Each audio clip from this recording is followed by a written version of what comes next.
And we are live. What is going on, everybody? Welcome to the Crypto Poppy Daily Show. I did not have this planned today at all, but there's lots of stuff going on in the NFT space, and I figured why not have a chat? Let me know if anybody's in here because I really didn't advertise this or plan it.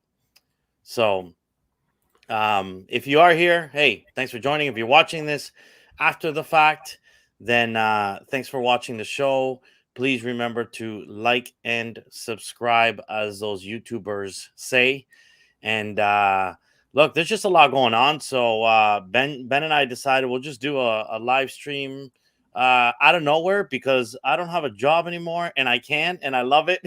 And I love Ben. He's always got his ear to the ground in this space. If you don't follow Ben at Benjamin Brand, uh, follow him on Twitter. I can honestly tell you he's one of the guys I roll with in the space that he just knows what's going on.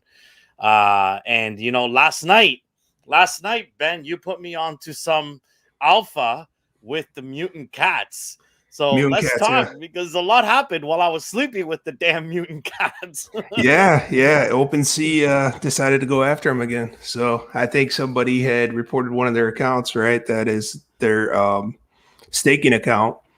And then it compromised some of our stuff. But hopefully they'll get that all sorted out. Yeah, so to take a step back so people understand what the Mutant Cats are. I had vaguely heard of them until Ben late last night was saying, "Take a look at this, man. Take a look at this." And when Ben recommends something, I look. And first of all, they're a collection of 10,000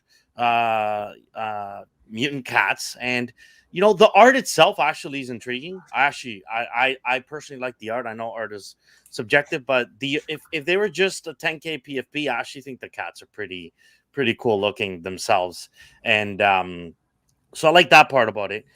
When you dig into their website, really what they are is a DAO for Okay. really some high end, yeah, Yeah. collections. I don't know. So Cool Cats is absolutely. I think they own 12 Cool Cats now or something like that. Yeah, it's something right around there. Yeah. Yeah. I don't know if they plan to buy any other assets and put them in the DAO, to be honest, but I know that there currently are assets in the DAO, and what they've done is they fractionalized those assets through a token called Fish. And now, for you to earn Fish, you can stake your mutant cat, and you get 10 fish a day.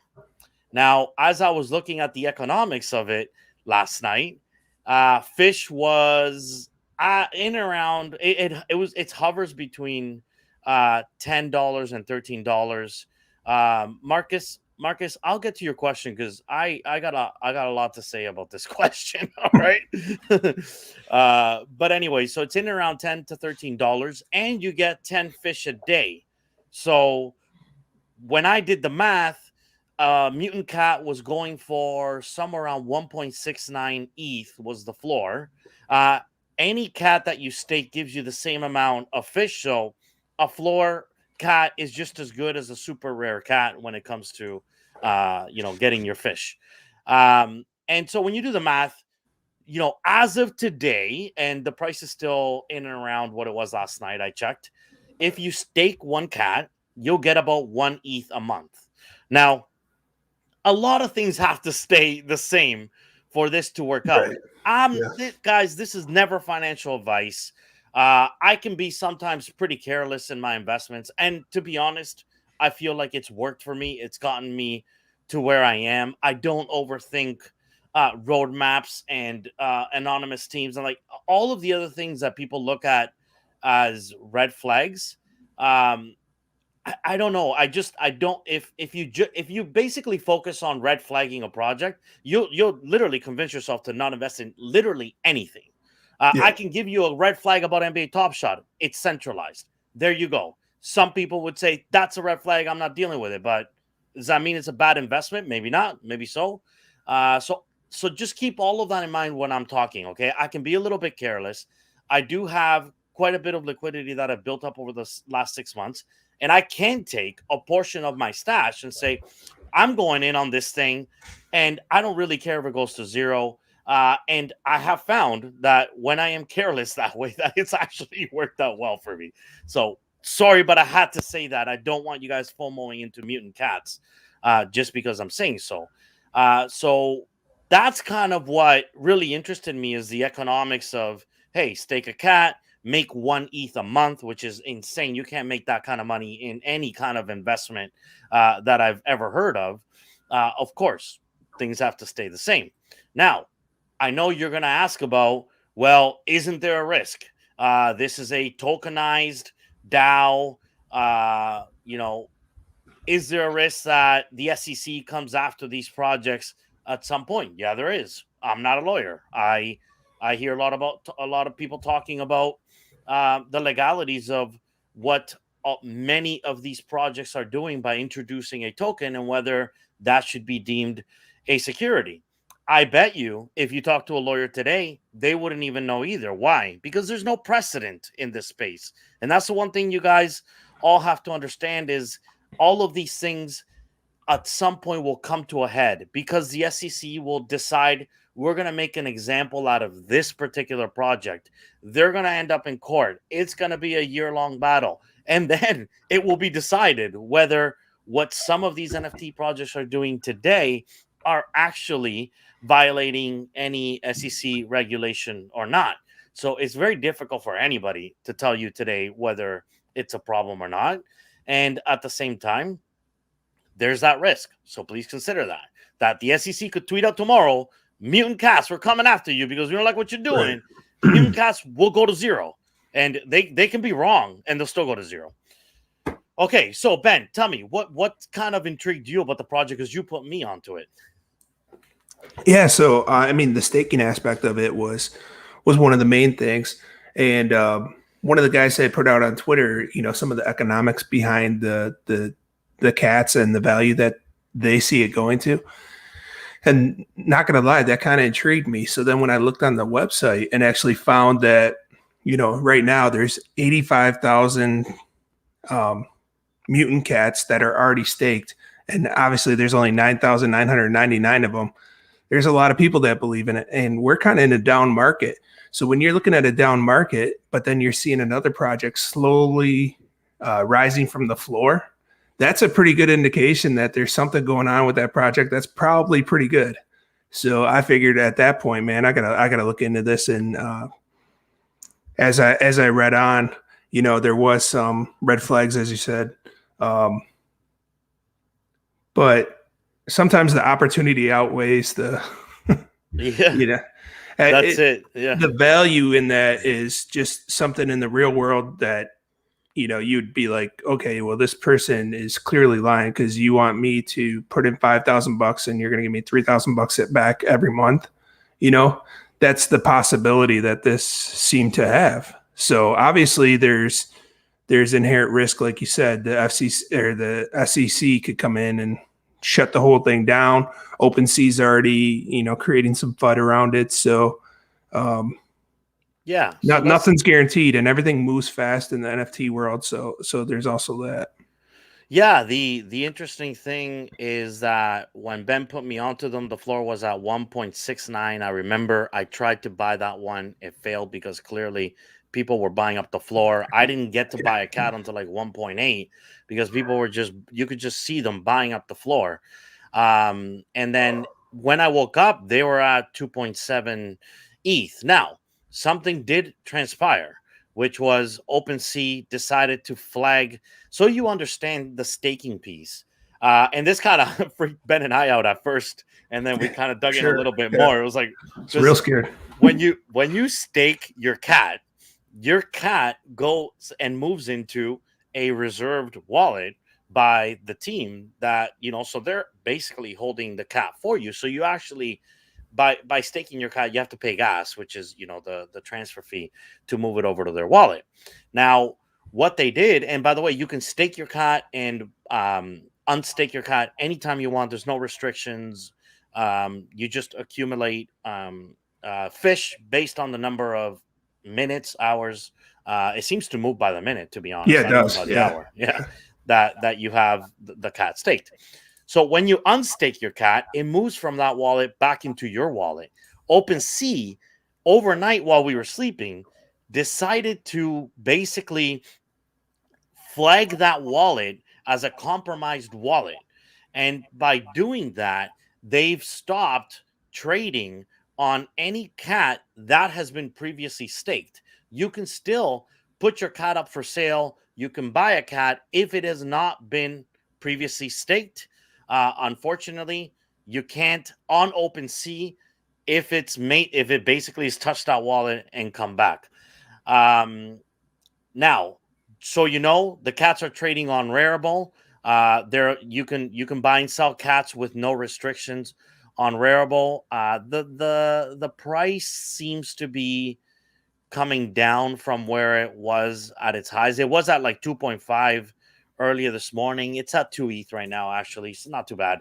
You Yeah, I kind of saw it hit the 2.7. yeah, But when you look at the ones that are for sale, right? There's only like 200 cats for sale right now, right? 206 total. And because the other ones are locked down, right? You're not going to see them for sale on OpenSea. So this floor could really fluctuate a lot, until that issue is resolved. Because really, you're only seeing the value with these 206 cats that are tradable at that point, or plus whatever there is that are unstaked. right, Um, right. So there was somebody on Twitter saying, "Well, yeah, the of course the price is going up on OpenSea because you can't list, but the flip side argument is that there are 85% of cats staked right now, and it could be that people don't know they can sell them on Rarible, so they keep them staked. Look, guys, I expect FUD like this will impact the price. So, they're on Rarible for 2 ETH, which is still more than I bought them for last night, and they are selling. I looked at the activity; they just have a lot lower volume. So, anything actually that I've ever had and owned that traded on OpenSea that is also trading on Rarible, I find has a lower floor simply because of the lack of demand on that platform. I honestly wish Rarible, like, I haven't seen them innovate since I entered the space, but like, my God, like trading on Rarible, it just seems so archaic. And I shit on OpenSea a lot, but man, Rarible's got some work to do too.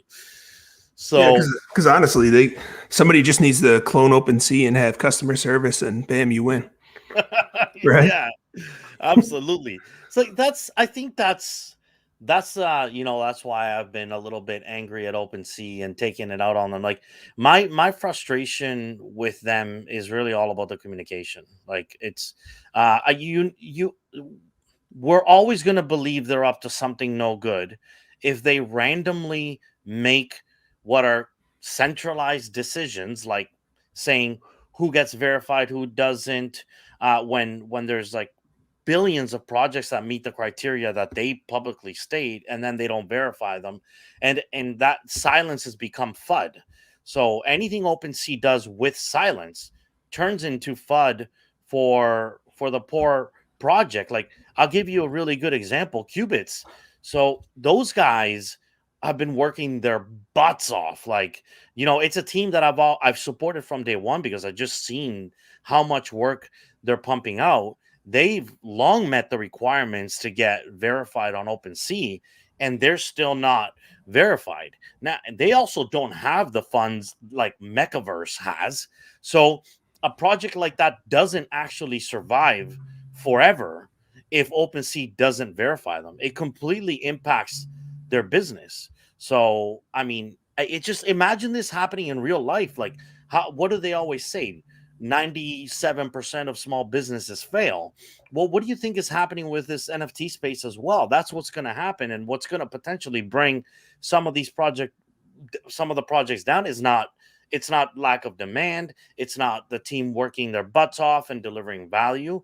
It's the fact that literally the main marketplace where the project gets visibility literally doesn't give them a blue check mark, and that can create the most FUD ever. So it's pretty frustrating. What are your thoughts, Ben? I mean, I think it's kind of the same thing you touched on. It just seems like, for OpenSea, they almost have this attitude like, we're the best. You want to use us, use us. If you don't, here's the door. It should be more like, customer service oriented and trying to help people out.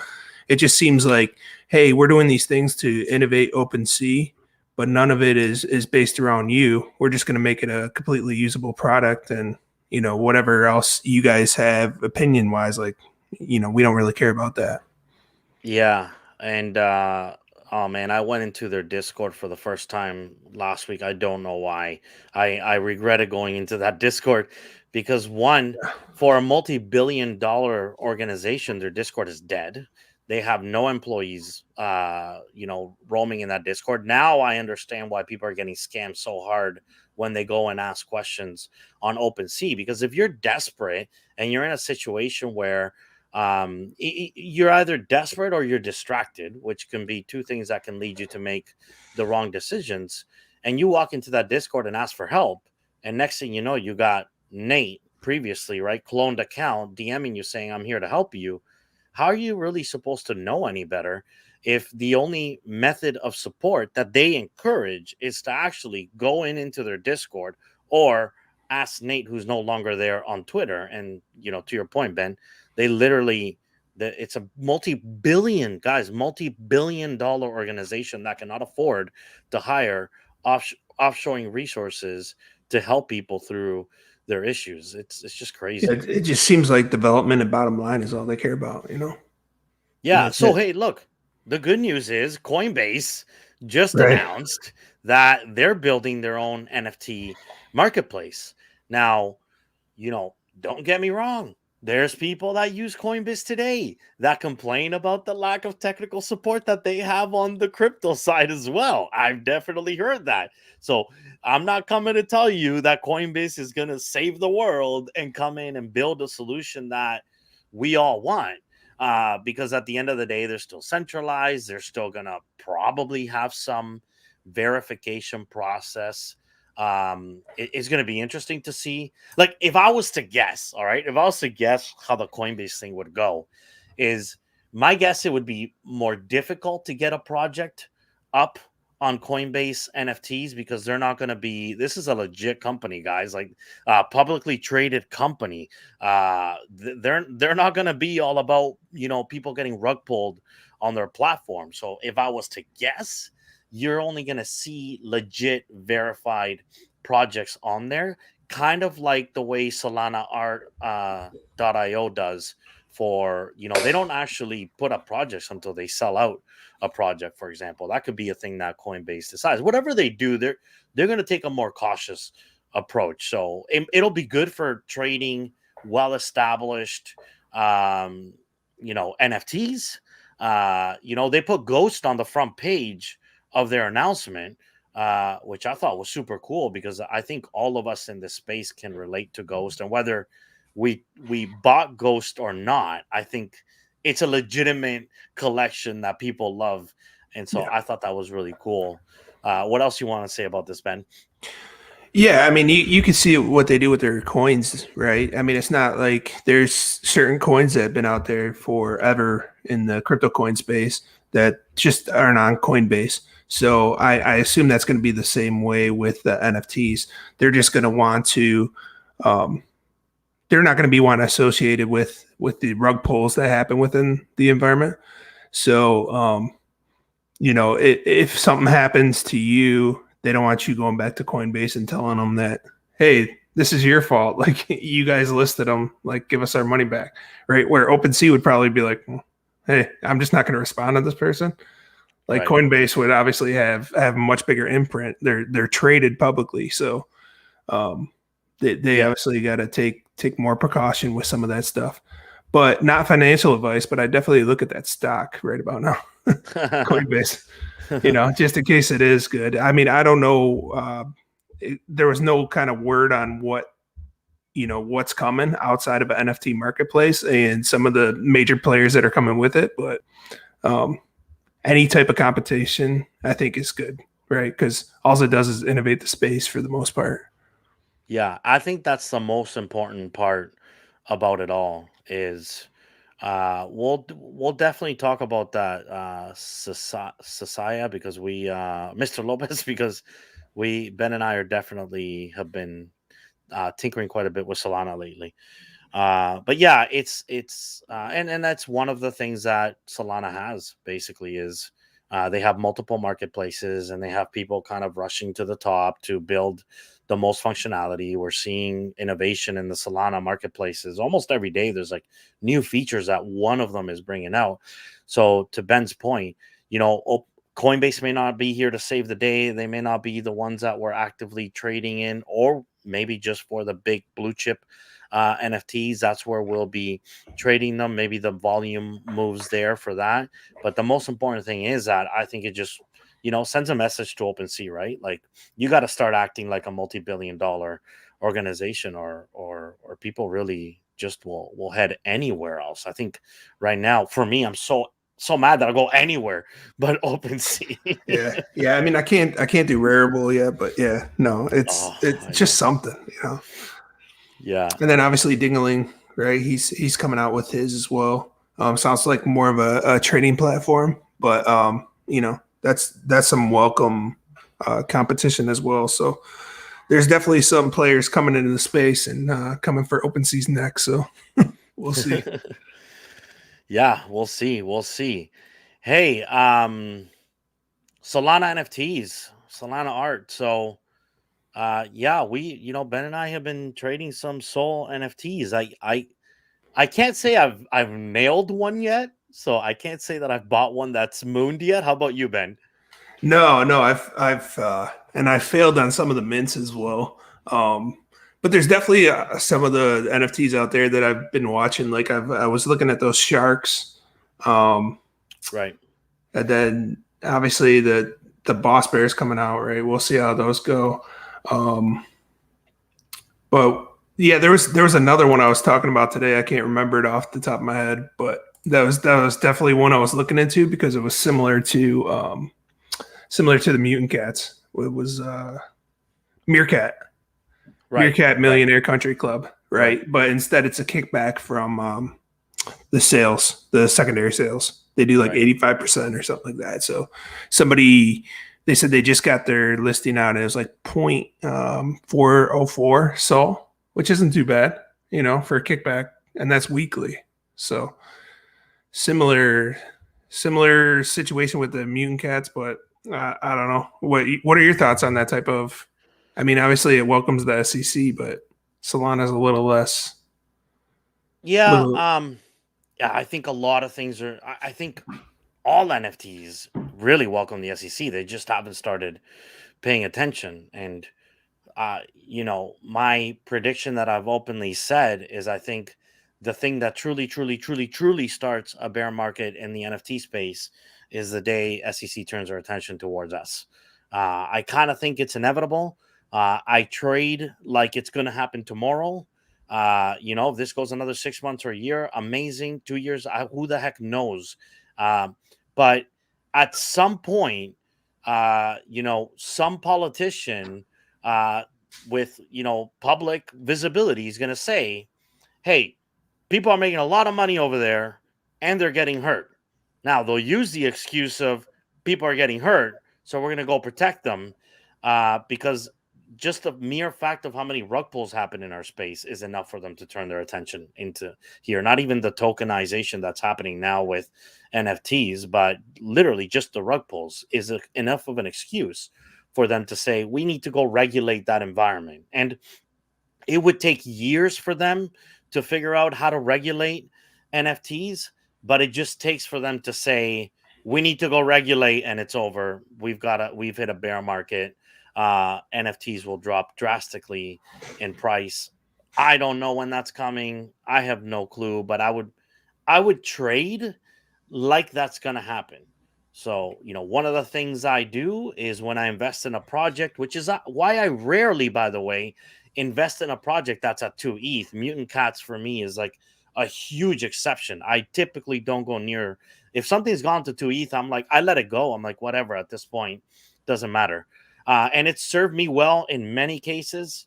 I missed out on Cool Cats actually, funny enough, because that was my policy, and that's okay. So I missed out on Cool Cats, but I also didn't buy Blue at the top. and it's now like under 0.1 ETH. Yeah. So I've saved myself a lot. So when I say trade like it's all going to end tomorrow, it's make your move, take your profits. If you're into profits, my personal policy is always I get my money back. It's like going to the casino, guys. I put $100 down. If I turn that into 200, I'm putting 100 in my pocket, and I'll gamble the rest of the 100, and we'll see where it goes. Now, there's very few exceptions for me, like my apes. I'm willing to see them go down to zero, and I'm willing to hold them because I have a priority and a mission to grow the brand of my personal apes, as opposed to like I'm just looking at the floor price. So I'm easily able to deal with floor price decreasing. But if it's something you're trading that you don't have, which should be, by the way, probably 90% of what you're doing, you don't have a real passion for it, or like you're not saying I'm gonna hold this for life. You're saying I want to make money, which there's nothing wrong with that. Then put it in.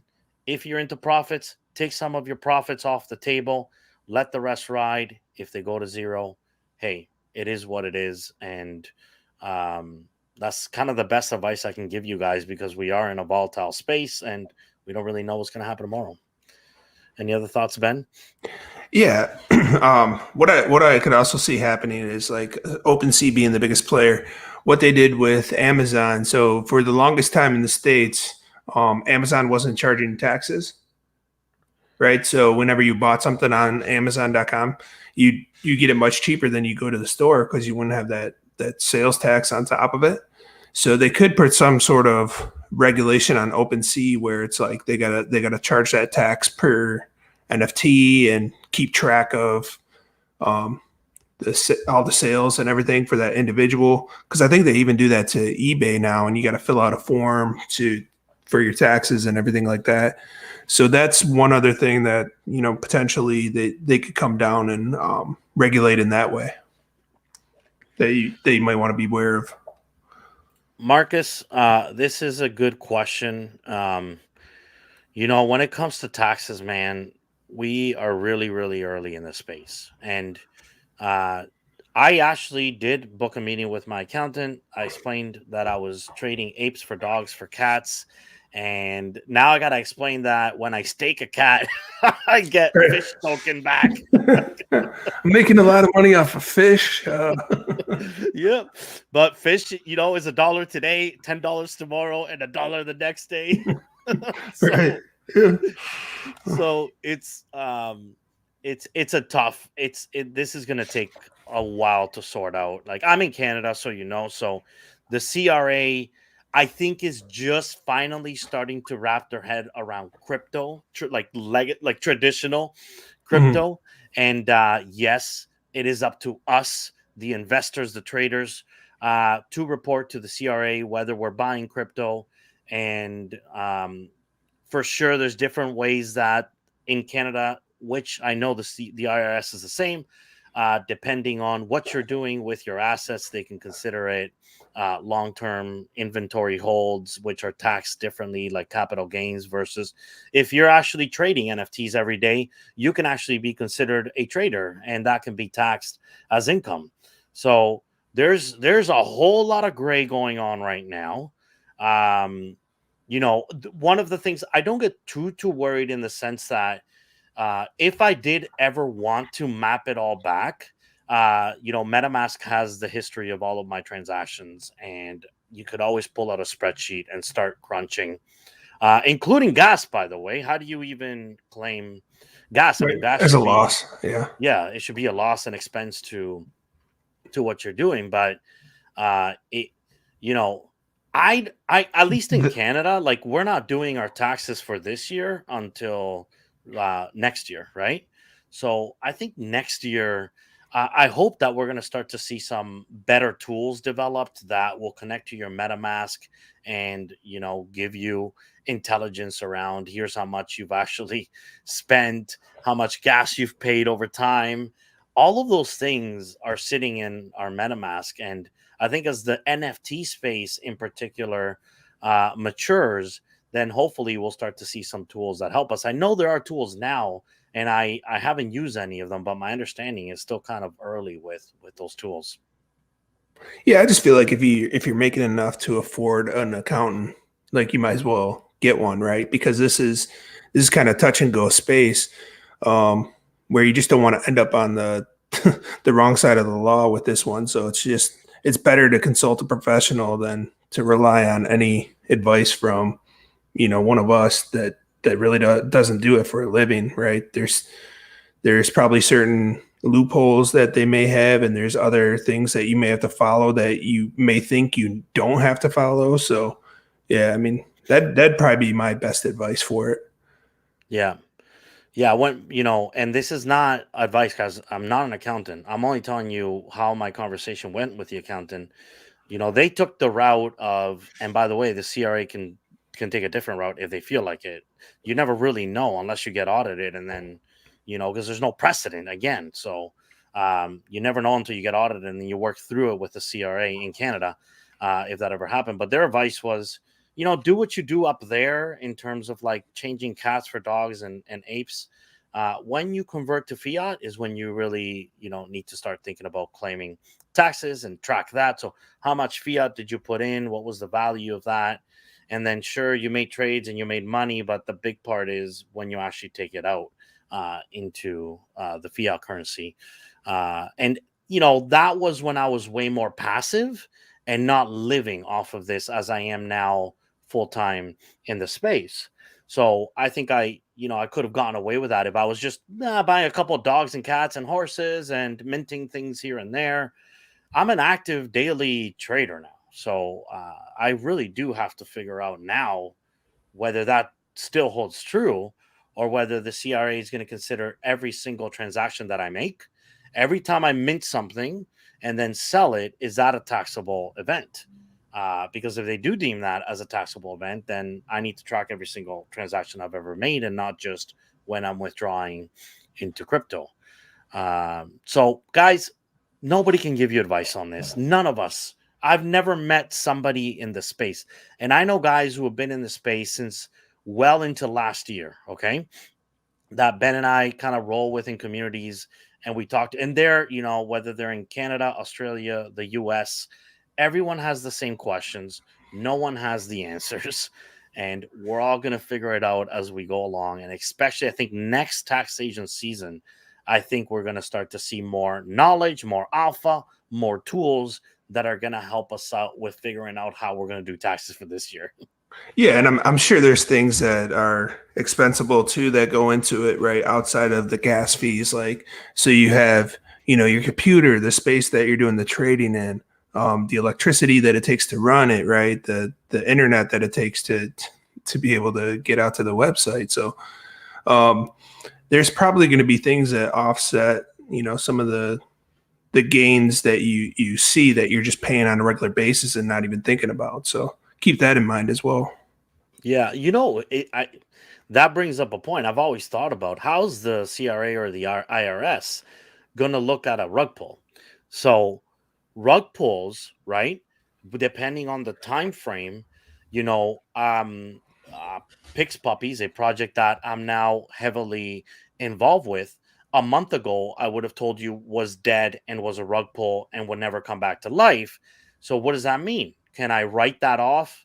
Like, what do I have to do to write off a rug pull? Because let's say actually Opensea no longer allows you to transact, so you can't even sell it at a loss. Oh yeah, yeah. And there's no market for it because so you're holding an asset that's now dead, deemed dead. You can't trade because the marketplace decided to halt trading on it. Can I go to the CRA and say, well, rug pull, that's a dead asset, but in this space, everything comes back to life. So, yeah. so then all of a sudden it is back. And then a month later, the rug pull comes back to life. You're right. Yeah. I don't know. That's a tough one. It's dude, I can think of a million ways to stomp the current laws, like the current taxation laws, because they weren't built for our space. Yeah. It seems like they'll just end up doing it kind of like they do taxes, where these are shares and whether you hold them or not is because there's obviously like some tax or some stocks that go pretty much to zero or become non-tradable. So they'd probably handle it the same way, but who knows, obviously none of us do. So we'll have to see. Yeah. So let's talk about Mekaverse. So Yeah. Yes. Mekaverse is finally revealed today.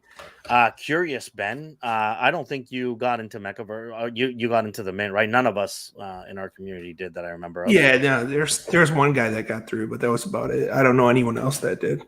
Okay. Yeah. What are your thoughts on today's reveal? Um, it doesn't look bad. I mean, I saw, the top one, I think it went for like 30 ETH. It was actually really cool looking, but I don't know. It's just it's tough because it was so much money and it just sucks so much liquidity out of the whole entire market that I don't even know what I expected. Right. So, my thoughts were visually, I don't know, they look really similar to me. Like I look through the collection and I don't think they differentiate in themselves enough to be used as PFPs. And that's just my personal opinion. Again, this is all like when it comes to art, right? Like I'm always wrong. Like don't even listen to me. Like I'm not telling you I'm no expert. I didn't even like art before I joined NFTs. All right, so please don't take my advice on any of this stuff. I just think visually, when I look at them, they look pretty similar. I mean, I look at the floor right now, and there's some that look identical to each other. You can't Yeah. differentiate the difference just by the eyesight. So not sure if they'll work as a PFP or not. We'll see. The other thing about them is look, they're they went through like this dumpage an hour ago below 4 ETH, and now they're hovering around 5 ETH. So that's showing strength in the market. In fact, what I noticed was that under 4 ETH, the floor got bought up instantly, and in fact, above 4 ETH, it was getting bought up pretty aggressively, and now we're back to 5. So I think that shows if you're a Mekaverse holder, that to me shows a sign of strength and demand in the market for them. My only thing about Mekaverse, like I said, like my policy is I don't invest in anything that's already taken off. So of course I tried to get the mint. Yes, they pissed me off with asking people to integrate a third-party API provider into their Twitter. Just really not what I want to see. But besides that, after creating my other accounts, I did go and try and win the mint. When I didn't, I made the decision that I wasn't going to pay 3 or 4 ETH for something because the risk for me was too high. Like I'm not one to gamble on 5 ETH. Like that's an insane amount of ETH to put up, because remember, for you to make a 10x, which for me is like the standard that I want to see. I want to make a 10x. That's what I'm after, right? I think most of us who are traders, we're all going for that 10x. That 10x is that first number where you're like, all right, I'm taking some profits. This is pretty good. For you to 10x that Mecca, man, like, dude, you're not gonna see that 10x. It's just No, not no, gonna like happen.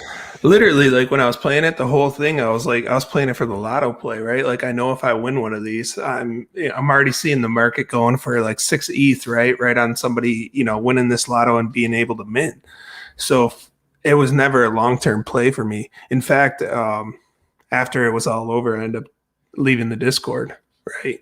It just wasn't a major project that I was in, and I knew the floor was going to be too high to where, I mean, of course they could be profitable, even more profitable in the future, but there was nothing in that roadmap outside of the amount of users that were invested into the project that was, coming off to me like this project's superior than any other project out there.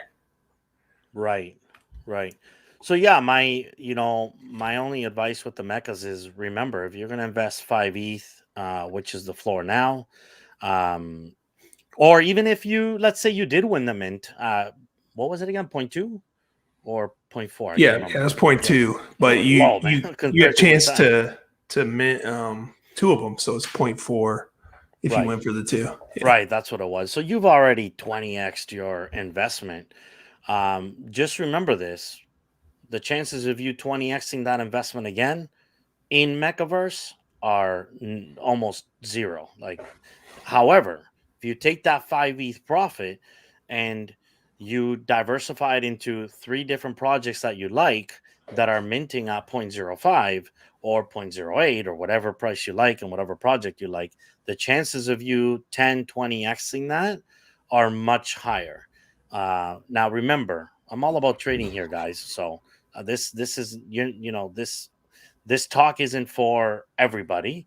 I know that there are people that believe that you should only be in the NFT space if you love to collect and you love your stuff to go to zero. I don't know why anybody pretends that they buy stuff that they think is going to zero. I buy stuff that I think is going to 10x. And when it 10x's or 5x's, I have my numbers depending on the collection. I sell. I sell profits and I sell depending. I sell 30, 50, 100% of the assets, all depending on what I feel about the project long term. So, again, not telling you not to buy mechas, not telling you to buy mechas. I'm saying, if you're a trader, look at the numbers. You may have some better success looking elsewhere at this point, given where the price point is at. Well, so what? Solana. Let's talk about Solana a little bit. So I've been getting more and more into Solana, as I think some people have, and I've definitely seen a lot of hesitation from people in the space of moving on to Solana. For example, Marcus said, creating a wallet is a pain. Uh, you know, my advice is like, oh, and the other thing about Solana that I think got them a really bad rap in general is that the first collections that were coming out were just literally direct copies of Oh yeah, ETH, yeah, for ETH sure. NFTs, Yeah. right? So, and they actually those collections mooned, which is crazy to me. I never got involved in any of those, like Soul Punks or any other one that, Bugbirds or anything like that. Yeah. yeah, like it started to build this like reputation of like we are the Walmart of NFTs.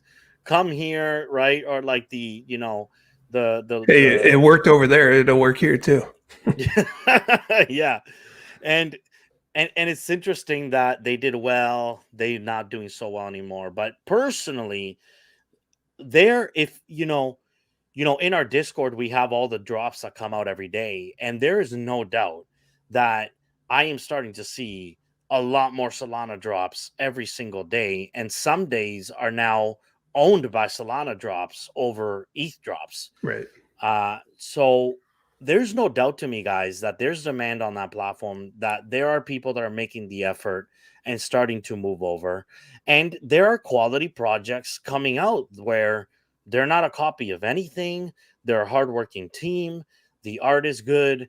I'm not trying to pump my bags here, guys, but one of the first project that made me change my mind about Solana was Bone World.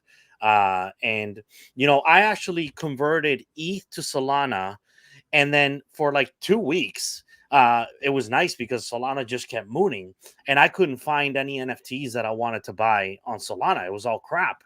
And then eventually, I started to see good ones come out, like Bone World, which I minted a ton of because I liked it. And you know what? Nobody can convince me that that's a copy of anything, or it's like the art is high end. I think the art's better than Mekaverse, for example. So guys, put in the effort now, because I honestly feel that things, as more people get frustrated with OpenSea and as more people get frustrated with ETH and gas, that you're going to have legit teams starting to build on that platform. And nobody was ever early, when it was all great and dandy, and the platform that you're using is like the best platform ever. I mean, look at OpenSea; it's still garbage, and they've been around for a long time. So, my advice is pay attention. Go through the effort of setting up the wallet. It's like setting up a MetaMask wallet. Yeah. The Phantom wallet, which I recommend, is the one I use, is actually super nice. And by the way, you can like actually see your NFTs in your Phantom wallet, which is like super cool. You can't do that on MetaMask. So they've already innovated on things that MetaMask hasn't touched on.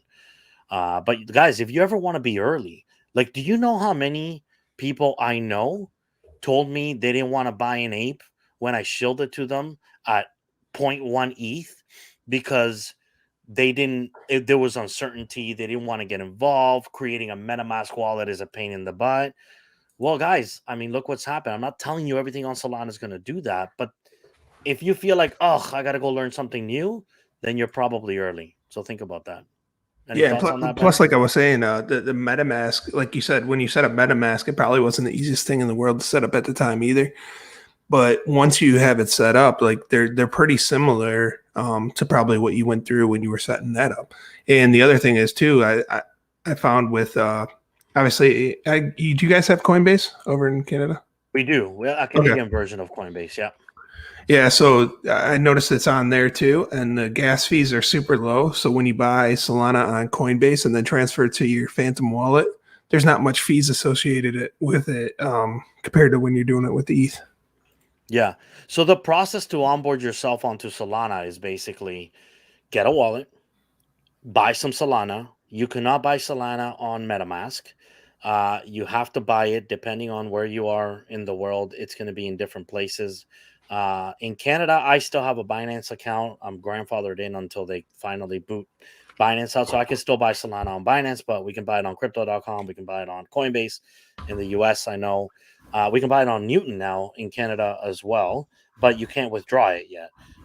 So you're going to start to see Solana guys trading on more and more large platforms, and there's plenty of options. So yes, it's a pain because you're in MetaMask, you got your ETH, you're buying on Opensea, and I know you don't want to change, and it's just easy. But I promise you, you're not early. You're not going to be early if you're not willing to make the effort now. If you wait too long, then you're going to make the effort when maybe some of these projects that you have an advantage over now have gone to the moon, and there probably will be some ape like project at some point that hits some pretty high numbers, and I'm kind of just after that right now. I'm looking Right. for how to Yeah. find that one, right? Yep. Yeah, and that's the thing with Solana, right? Is when ETH NFTs have been down over the last week and stuff, you see some of those soul projects that were just selling out still, right? So all the guys that were over in Solana were still having fun. Well, we're over here like, why is none of my NFTs selling? Why is everything so low? I mean, obviously they're buying opportunities, but if you don't have liquidity, like at least over there they were still doing things. So I think that's gonna start moving some people as well. But like you said, lack of quality projects is the one thing over there that we're kind of seeing. So as more and more quality projects go over there, that market's just going to continue to grow. Yeah, and I've enjoyed. So because ETH has been booming over the last week, I think maybe 2 weeks. Gas has generally speaking been higher. It's actually much lower the last 2 days. But before that, you guys all know, like gas was just silly for a long time. What felt like almost 2 weeks. And I really enjoyed actually just kind of looking through Solana projects and buying a few here and there with no gas fees. They And transfer quick too, don't they? it's like immediate, yeah. As soon as Yeah. you buy, like you're not worried about like failing a transaction, like I did last night on Mutant Cats, and Yeah. I probably lost 0.06, Oh, just 0.08 on gas. in Yeah. gas just trying to Yeah. buy Mutant Cats last night. So it's actually a really nice distraction as well when ETH is hampered by its gas fees, when OpenSea is doing dumb things, whatever it is that's frustrating you on that side. It's kind of nice to have an alternative to go to where there's an active market. The other thing I've been doing with Solana is there's at least 3 marketplaces that I know of now: Solana Art, Magic Eden, Alpha. Is there any other ones that you know of, Ben? I think there's more. Was it Solana C? Did you name that one? No, Solana so C? yeah. So Yeah, there's Solana C, and then obviously, yeah, just Solana Art that's the big one, right? yeah. Yeah. Yeah, so there's like at least 4. There's probably more gonna pop up. Competition's hot, which is not a bad thing at all. But I've been kind of buying up projects that haven't made it to Solana Art, which is like the big platform, and they're very they're very conservative, right? So they don't put a project up on Solana Art until after it sells out. And so in a way, like the projects that are there are kind of legitimate, even though they got soul punks up there and copycats. So they're not really clearly they don't care about copyright. But they are trying to protect people from getting rug pulled somehow. Yeah. Yeah. Point is, there are collections that are trading on smaller markets because when a collection comes out, it can only come out in the smaller market at first before Solana Art puts it up.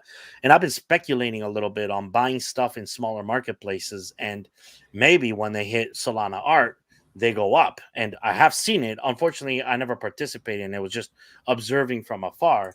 Now I'm actually actively trying to find those collections, and we'll see. I've bought up at least 4 collections over the last week that are not on Solana Art, waiting to see what happens when they make it onto Solana Art.